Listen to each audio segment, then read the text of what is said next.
సహజ నటిగా పేరుగాంచిన జయసుధ నటిగా ఎంతో పేరు ప్రఖ్యాతలు తెచ్చుకున్నా రాజకీయాల్లో మాత్రం ఆమె ఏమాత్రం రాణించలేకపోయింది.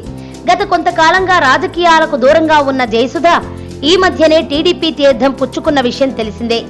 ఇక లేటెస్ట్ గా ఒక ప్రముఖ ఛానల్ నిర్వహించిన ఇంటర్వ్యూలో తన మనసులోని అనేక అభిప్రాయాలను వ్యక్తం చేసిన జయసుధ పవన్ జనసేనపై సంచలన వ్యాఖ్యలు చేసింది.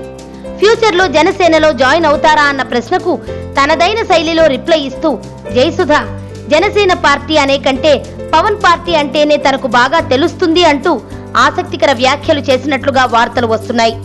ఈ సహజ నటి పవన్ ఆలోచనలు బాగున్నాయని చెబుతూనే పవన్ జనసేనపై ఇటువంటి వ్యాఖ్యలు చేయడం ఏమిటని చాలా మంది ఆశ్చర్యపోతున్నట్లు టాక్. ఇదే సందర్భంలో ఆమె మాట్లాడుతూ 2009 ఎన్నికల సమయంలో తనను చాలా మంది చిరంజీవి ప్రజారాజ్యం పార్టీలో చేరతారా అని తనను ప్రశ్నించిన విషయాన్ని గుర్తుకు చేసుకుంటూ ఆ ఎన్నికలు జరిగిన కొన్ని నెలలకు చిరంజీవి కాంగ్రెస్ లో చేరిపోయిన విషయాన్ని గుర్తుకు చేసుకుంది జయసుధ. దీనితో ఆమె మాటలు విన్నవారికి రానున్న కాలంలో పవన్ జనసేన కూడా ఏదో ఒక ప్రముఖ పార్టీలో కలిసిపోతుందా అన్న సందేహాలు వస్తాయి.